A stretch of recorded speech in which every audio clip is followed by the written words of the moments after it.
الحمد للہ وکفا وسلام علی عبادہ الذین اصطفی اما بعد اعوذ باللہ من الشیطان الرجیم بسم اللہ الرحمن الرحیم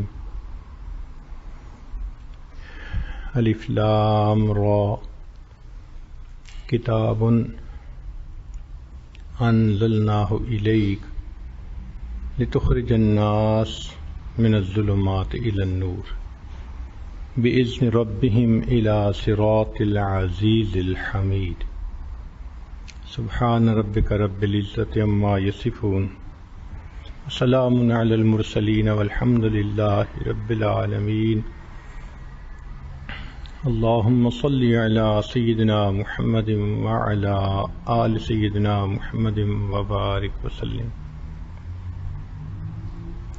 قرآن مجید فرقان حمید اللہ رب العزت کا کلام، اللہ رب العزت کا پیغام انسانیت کے نام. یہ کتاب ہدایت ہے. اللہ رب العزت نے اسے اس لیے اتارا کہ انسان اس کو پڑھیں اور سیدھے راستے کی رہنمائی حاصل کریں.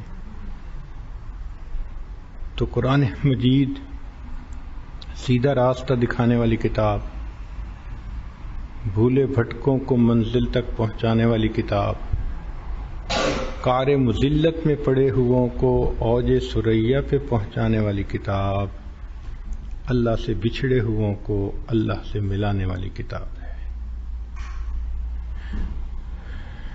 اس کتاب کا دیکھنا بھی عبادت، پڑھنا بھی عبادت، پڑھانا بھی عبادت، سمجھنا بھی عبادت، سمجھانا بھی عبادت، سننا بھی عبادت اور سنانا بھی عبادت، اور اس کتاب پر عمل کرنا سب سے بڑی عبادت ہے.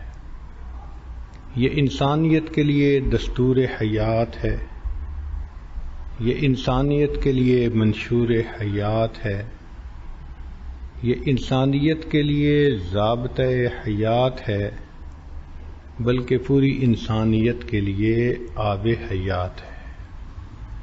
آپ نے لوہے کا مقناطیس دیکھا ہوگا، جہاں مقناطیس ہو وہ لوہے کو اپنی طرف کھینچتا ہے. قرآن مجید فرقان حمید اللہ رب العزت کی رحمتوں کو کھینچنے والا مقناطیس ہے. جہاں قرآن پڑھا جاتا ہے اللہ تعالیٰ فرماتے ہیں وَإِذَا قُرِئَ الْقُرْآنُ فَاسْتَمِعُوا لَهُ وَأَنصِتُوا لَعَلَّكُمْ تُرْحَمُونَ. قرآن پڑھا جائے تم خاموش رہو، توجہ سے بات کو سنو تاکہ تم پر رحمت برسائی جائے. تو رحمت چھم چھم برستی ہے. اس کتاب کو سمجھنا ہماری ذمہ داری ہے. اللہ تعالیٰ فرماتے ہیں وَلَقَدْ يَسَّرْنَا الْقُرْآنَ لِلذِّكْرِ فَهَلْ مِن مُدَّكِرٍ. ہم نے اس قرآن مجید کو سمجھنے کے لیے آسان کر دیا، ہے کوئی سمجھنے والا؟ تو گویا we are duty bound to understand the meanings of this book. یہ عجیب بات ہے کہ جس بیک گراؤنڈ کا بندہ قرآن مجید کو سمجھنے کی کوشش کرے گا اس کو اپنے فیلڈ کی کئی چیزیں اس میں نظر آئیں گی. مثلا ڈاکٹر اگر پڑھے گا تو اس کو ایسی باتیں نظر آئیں گی جو ڈاکٹری کی لائن کی ہوں گی، اور وہ حیران ہوگا کہ 1400 سال پہلے یہ باتیں قرآن مجید میں کیسے درج کر دی گئی. اگر انجینئرنگ بیک گراؤنڈ کا بندہ ہے تو اس کو انجینئرنگ کی باتیں نظر آئیں گی. اگر وہ زبان دانی کا ماہر ہے تو اسے اس میں عربی زبان اور عربی ادب نظر آئے گا. چنانچہ ایک فرانسیسی سیلر تھا جو کیپٹن تھا جہاز کے اوپر، اس نے تقریباً زندگی کے 50 سال سمندر میں گزار دیے. اس کو عشق تھا سمندر میں سفر کرنے سے. جب ریٹائر ہوا تو اس کا ایک عربی دوست تھا، اس نے اسے قرآن مجید جو انگلش ٹرانسلیشن ہوتی ہے وہ دے دیا، وہی سے پڑھنا. اس نے اس کو پڑھا تو وہ کلمہ پڑھ کے مسلمان ہو گیا. تو لوگوں نے پوچھا کہ بھائی تم نے کیوں اسلام قبول کیا؟ تو وہ کہنے لگا کہ میں قرآن مجید کی ایک آیت پڑھ رہا تھا جس میں سمندر کے اندر کیا ہوتا ہے اس بارے میں کچھ انفارمیشن دی گئی تھی. اللہ تعالیٰ ایک جگہ فرماتے ہیں کہ ان کافروں کے دلوں میں اتنی ظلمت ہے، اتنا اندھیرا ہے کہ جیسے اندھیرا ہوتا ہے سمندر میں جب آسمان پر بادل ہوں اور جب ہائی ٹائیڈ کا وقت ہو. سمندر میں جب پہلی کا چاند ہوتا ہے تو کام اینڈ کوائٹ ہوتا ہے، اور جب 14ویں کا چاند ہوتا ہے تو اس کی گریویٹیشنل فورس کی وجہ سے 10-15 فٹ اونچی ویوز جو ہے وہ رائز کرتی ہیں، اس کو ہائی ٹائیڈ کہتے ہیں. تو اس نے کہا کہ میں نے اس کو کئی دفعہ ایکسپیرینس کیا کہ ادھر ہائی ٹائیڈ کا ٹائم ہو اور آسمان کلاؤڈی ہو تو سمندر کے اندر ویزیبلٹی زیرو ہو جاتی ہے. آپ تھوڑا سا پانی کے نیچے جائیں، you will not be able to even look at your own hand. اتنی ویزیبلٹی ختم ہو جاتی ہے. تو قرآن مجید نے اس کیفیت کو کہا کہ جیسے سمندر میں اندھیرا ان حالات میں ہوتا ہے، کافروں کے دل میں اندھیرا بھی ایسا ہوتا ہے. تو کہتا ہے کہ میں نے سوچا کہ بھائی ہو سکتا ہے مسلمانوں کے پیغمبر اسلام کو سمندر کا سفر کرنے کا موقع ملا. تو کہتے ہیں میں نے ان کی زندگی کے بارے میں پوچھا، خود مطالعہ کیا، پتہ چلا کہ وہ زندگی میں ایک مرتبہ بھی سمندر کا سفر نہیں کیا. تو جس بندے نے کبھی ایکسپیرینس ہی نہ کیا ہو وہ اتنا ایگزیکٹلی ایک چیز کو جو مینشن کر رہا ہے، اس کا مطلب یہ اس کا کلام نہیں، یہ اس کائنات کے بنانے والے کا کلام. اس ایک آیت کے اوپر غور کر کے وہ آدمی مسلمان بن جاتا ہے. ایک اور آیت بڑی سمپل جو آج کل کے بچے بھی سمجھ سکتے ہیں. اللہ رب العزت قرآن مجید میں فرماتے ہیں وَجَعَلْنَا مِنَ الْمَاءِ كُلَّ شَيْءٍ حَيٍّ، ہم نے ہر چیز کو پانی سے زندگی بخشی. یعنی لائف کی جو اوریجن ہے اللہ فرماتے ہیں وہ واٹر سے ہوئی ہے. اب آج کل کی بات ہے، موسٹ ماڈرن سائنٹیفک دور ہے کہ مریخ کے اوپر مشن بھیجا جانا تھا یہ چیک کرنے کے لیے کہ وہاں پہ لائف ہے یا نہیں. تو سائنسدان آپس میں مل بیٹھے کہ کرائیٹیریا کیا ہونا چاہیے، تھمب رول کیا ہونا چاہیے کہ جس سے ہم شورٹی سے کہہ سکیں کہ وہاں لائف ہے یا نہیں ہے. کوئی تو لٹمس ٹیسٹ ہونا چاہیے نا اس کا، کہ ہم کنفرمیشن کے ساتھ کہہ سکیں جی وہاں لائف ہے یا نہیں. بہت سارے پوائنٹ انہوں نے سوچے، ایک پوائنٹ سامنے لاتے کوئی چیز اس کے خلاف آ جاتی، دوسرا لاتے اس کے خلاف آ جاتی. بالآخر سائنسدان اس بات پر متفق ہوئے کہ اگر مریخ کے اوپر پانی موجود ہے، واٹر مالیکیول موجود ہے، تو یہ گارنٹیڈ بات ہے کہ وہاں لائف موجود ہوگی. 1400 سال پہلے جب سائنس کا تصور نہیں تھا، اس وقت قرآن مجید نے کھول کے کہہ دیا وَجَعَلْنَا مِنَ الْمَاءِ كُلَّ شَيْءٍ حَيٍّ، ہر چیز کو ہم نے پانی سے زندگی بخشی. یہ تو ممکن ہے کہ آکسیجن کے بغیر بھی کوئی چیز زندہ رہے. جو میڈیکل جاننے والے لوگ ہیں وہ سمجھتے ہیں کہ اینوریبک بیکٹیریا کیا ہوتا ہے، بغیر آکسیجن کے زندہ رہتا ہے، لیکن پانی کے بغیر زندہ نہیں رہتا. اگر ڈی ہائیڈریشن ہو جائے کسی چیز کی، پلانٹ کی ہو جائے تو وہ مر جاتا ہے، بندے کی ہو جائے تو وہ مر جاتا ہے. پانی کے بغیر زندگی کا تصور نہیں ہے. قرآن مجید نے 1400 سال پہلے بتا دیا تھا. وَجَعَلْنَا مِنَ الْمَاءِ كُلَّ شَيْءٍ حَيٍّ. اور دیکھو بندہ اگر اندازہ لگا کے بات کرے نا تو کانفیڈنس سے بات نہیں کر سکتا.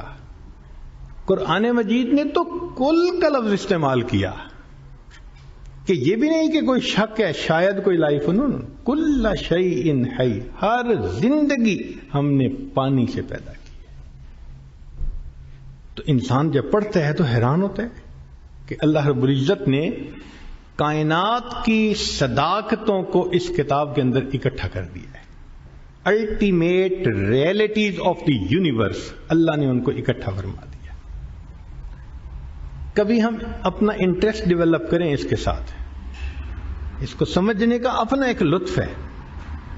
جب شروع کریں گے تو پھر مزہ آئے گا. یاد ہے مجھے کہ جب کالج میں اسٹوڈنٹ تھے، بلکہ اسکول میں، تو ہم نے اس وقت گریویٹیشنل فورس کے بارے میں پڑھا اور نیوٹن لاز آف موشن پڑھے. تو اس بچپن کی عمر میں ایک نیا کنسپٹ تھا ہمارے سامنے. ذرا سی کوئی ایگزامپل آتی تھی تو ہم فوراً ایکسلریشن کیلکولیٹ کرنے لگ جاتے تھے، فائنل سپیڈ کیلکولیٹ کرنے لگ جاتے تھے. ایک دن ٹیچر نے ہمیں ایک کوشچن دیا کہ یہ بتاؤ کہ اگر تمہارے پاس اتنا بڑا ڈرل ہے کہ جو پوری زمین کے سینٹر میں ایک سوراخ کر سکتا ہے، اور زمین کا جو سرکمفرنس ہے وہ 24,000 میل ہے، اس لیے کہ زمین 1,000 میل فی گھنٹہ کی رفتار سے چلتی ہے تو 24 گھنٹے میں دن مکمل ہو جاتا ہے. تو سرکمفرنس یہ ہے. اگر سینٹر میں ایک ہول کر دیا جائے اور اس میں ایک کوئن ڈال دیا جائے تو بتاؤ کہ وہ دوسرے سرے سے کتنے عرصے کے بعد نکلے گا. اب سب بچوں نے جلدی سے دیکھا کہ اچھا یہ اگر سرکمفرنس ہے تو اس کا ڈایا میٹر کیا ہوگا، اور شروع ہوا اس سپیڈ سے، اور اتنا ایکسلریشن ہوتا ہے گریویٹیشنل فورس کی وجہ سے، اور بس کیلکولیٹ کر کے بتا دیا کہ جی وہ اتنے عرصے کے بعد نکل جائے گا. پوری کلاس نے جو بھی آنسر دیا ٹیچر نے سب کا جواب غلط کر دیا. ہم بڑے حیران کہ ٹیچر نے ہمیں خود ہی تو لاز آف موشن پڑھائے تھے اور اس کے مطابق ہم نے کیلکولیٹ کی ہے، اور یہ کہتا ہے کہ غلط ہے. اب ٹیچر نے ایک نیا کنسپٹ دیا، اور وہ کنسپٹ تھا پینڈولم کا، جو ہم نے اس سے پہلے سائنس میں نہیں پڑھا تھا. اس نے کہا کہ دیکھو جب کوئن اوپر سے ڈالا جائے گا تو چونکہ سینٹر میں ہے نا سینٹر آف گریویٹی، تو وہ سپیڈ تیز ہو جائے گی اور سینٹر کی طرف کھنچتا چلا جائے گا، مگر سینٹر میں جا کے وہ رکے گا نہیں. کیوں؟ کہ اس کے اندر مومنٹم آ چکا ہوگا. اس مومنٹم کی وجہ سے وہ نیچے جائے گا. اب فورس اس کو اوپر کھینچے گی، چونکہ فورس نے تو سینٹر کی طرف کھینچنے، تو اب اس کی سپیڈ کم ہوتی جائے گی، اور زمین میں سے نکلنے سے پہلے وہ پھر اسی تیزی کے ساتھ اوپر جائے گا، پھر مومنٹم کی وجہ سے اوپر جائے گا، ٹو اینڈ فرو ہوتا رہے گا. وہ کوئن اس میں سے زندگی میں کبھی بھی نہیں نکل سکتا. اب ہم نے سائنس میں ایک چیز پڑھی تو بڑے حیران ہوئے. اللہ کی شان کے کچھ دنوں کے بعد قرآن مجید پڑھ رہے تھے، تفسیر میں ایک بات لکھی ہوئی تھی کہ اللہ رب العزت نے قارون اور اس کے خزانے کو زمین میں دھنسایا، اور وہ زمین میں قیامت تک دھنستا رہے گا، کبھی زمین سے باہر نہیں نکل سکے گا. حیران ہو گئے، یا اللہ، نہ پینڈولم کا کنسپٹ تھا، نہ مومنٹم کا کسی کو پتا تھا. 1400 سال پہلے کون جانتا تھا؟ قرآن نے اس وقت بھی کہہ دیا، ورنہ عام عقل تو یہ کہتی ہے نا کہ جتنی بھی تھوڑی سپیڈ کے ساتھ جائے، آفٹر آل 100 سال 200 سال 1 ملین ایئر کچھ نہ کچھ عرصے کے بعد نکلنا ہے اس کو دوسری طرف. قرآن نے کہا نہیں، وہ زمین میں دھنستا رہے گا، کبھی زمین سے نکل نہیں سکتا. قرآن مجید کی بات 100% سچی.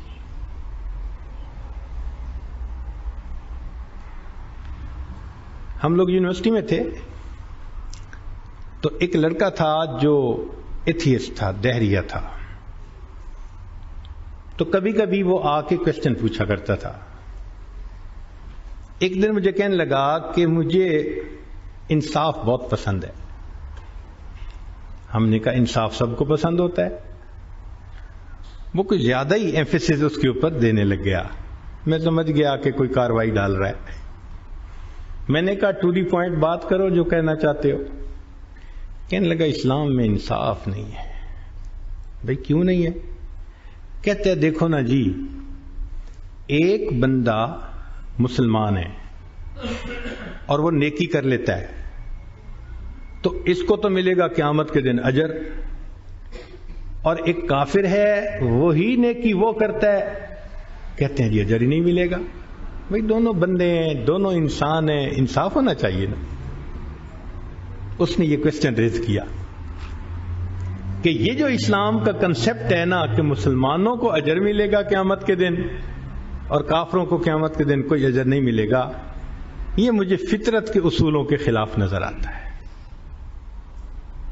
اب اپنے ذہن میں وہ ایک ایسا کوسچن لے کے آیا تھا کہ جس کے سامنے اس نے سوچا کہ بس میں اس کو چپ کروا دوں گا اور میں ڈومینیٹ کروں گا.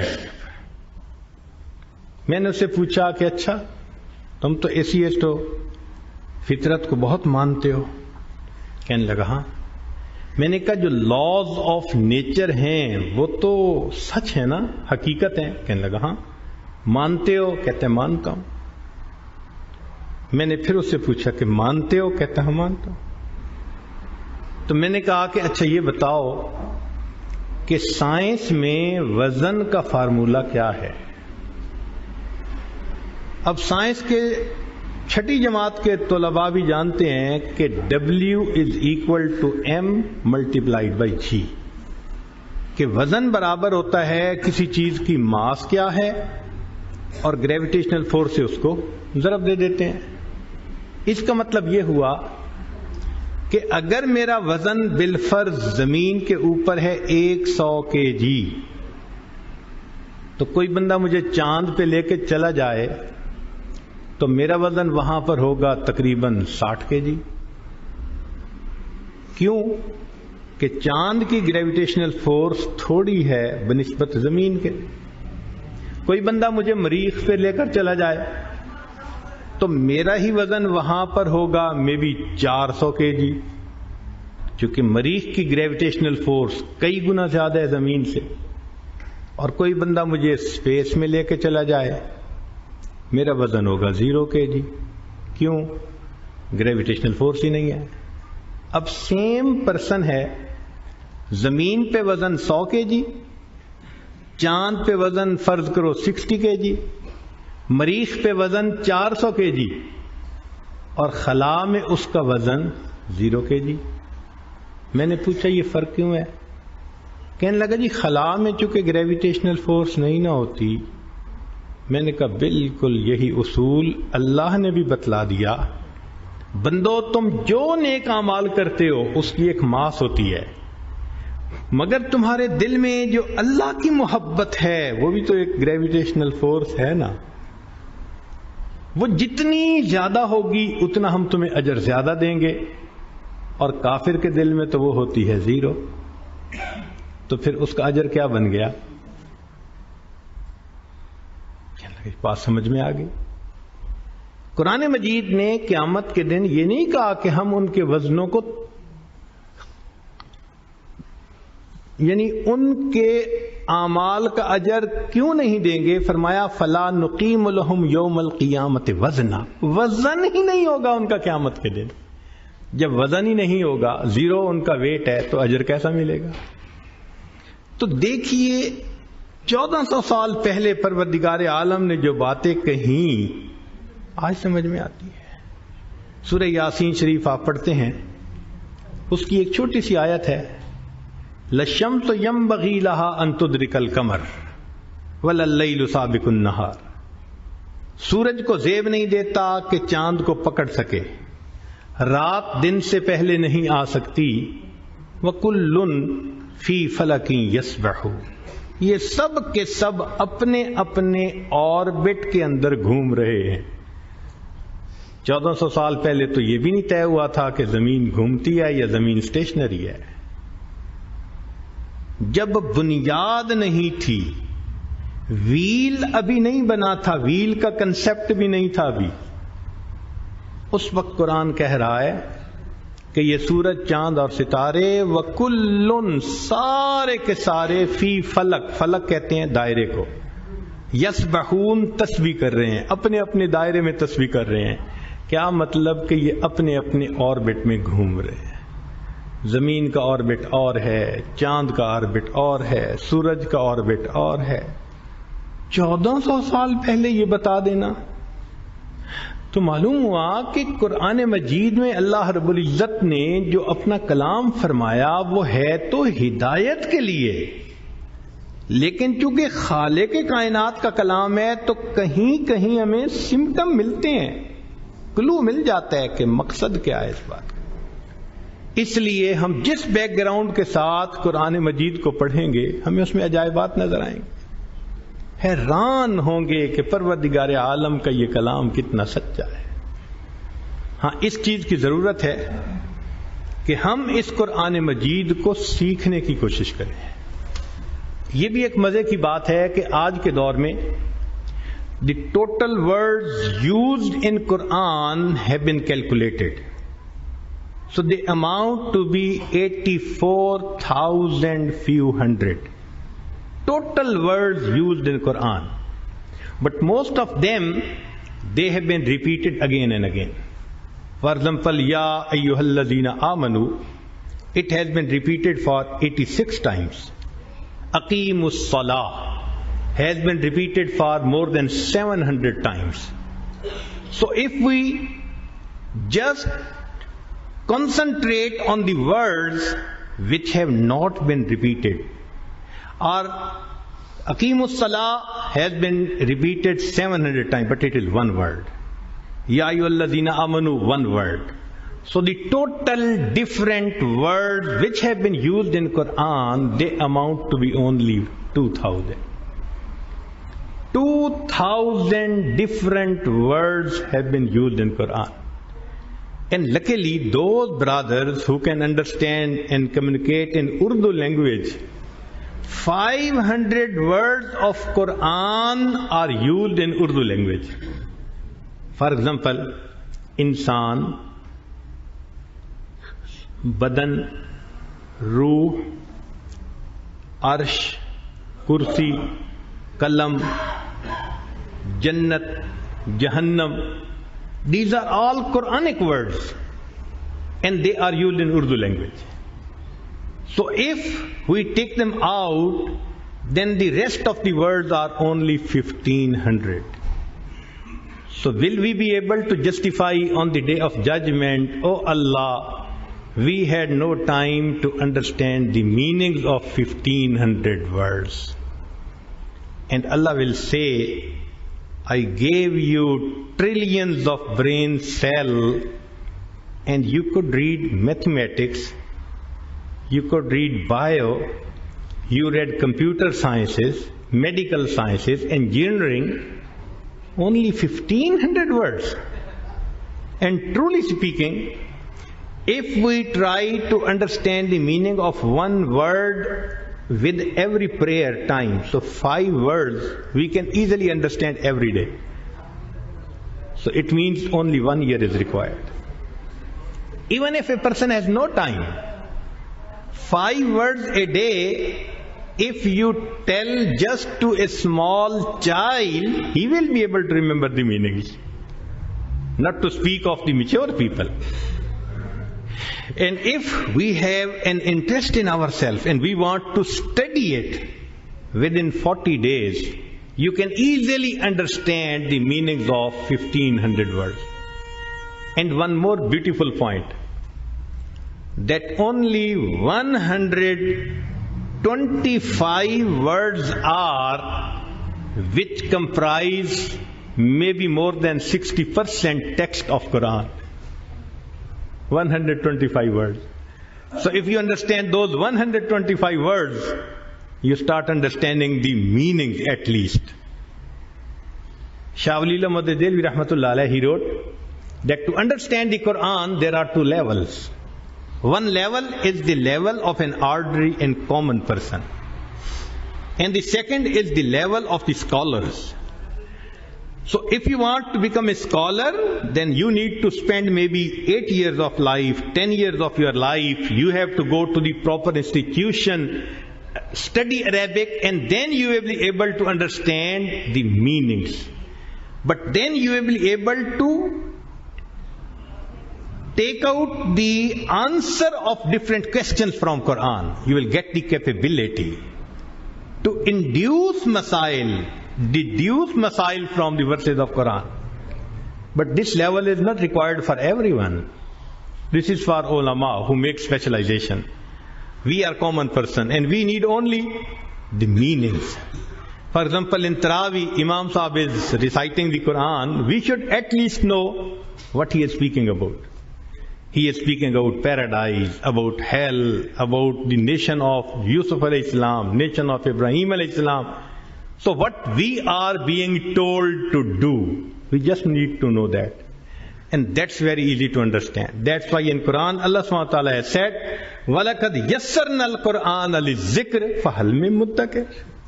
We have made this Quran easy to understand. Is there any one of you who wants to understand? So I don't think now there can be any excuse left behind. So every single person should try to understand the meanings of the words of Quran. Keep contact with the ulama. Ask them that I want to understand the meanings. Can you please help me to understand it? And within a year, you will be able to understand the Quran. If you get a message from your friend in a language which you do not understand, what do? You delete it. No, you check the number. Number is my fast friend, very close friend. He has sent me a message and I don't understand the language. Okay, you go to some person, contact him. Please, can you translate it to me? And if you don't find, you go to some other person. You always search for a person who can translate it for you. Then when you understand, you say, okay, well then. Allah subhanahu wa ta'ala sent a message 1,400 years ago. And we have spent almost 50 years of our life. And still we read the Quran, we do not understand the meanings. How pity it is. So may Allah subhanahu wa ta'ala give us the tawfiq to make a firm commitment that we will try to understand the meanings of Quran in our life. Our experience is that college, university going students, they can easily understand the meanings of the whole Quran in just 40 days. 40 days only are required. So this is our duty. We are duty bound to do it. Otherwise Allah subhanahu wa ta'ala will ask a question. So may Allah subhanahu wa ta'ala give us the tawfiq to read the Quran, to understand the meaning, and to comply it and spend the life of our time according to its teachings. Wa akhiru da'wana anil hamdulillahi rabbil alameen.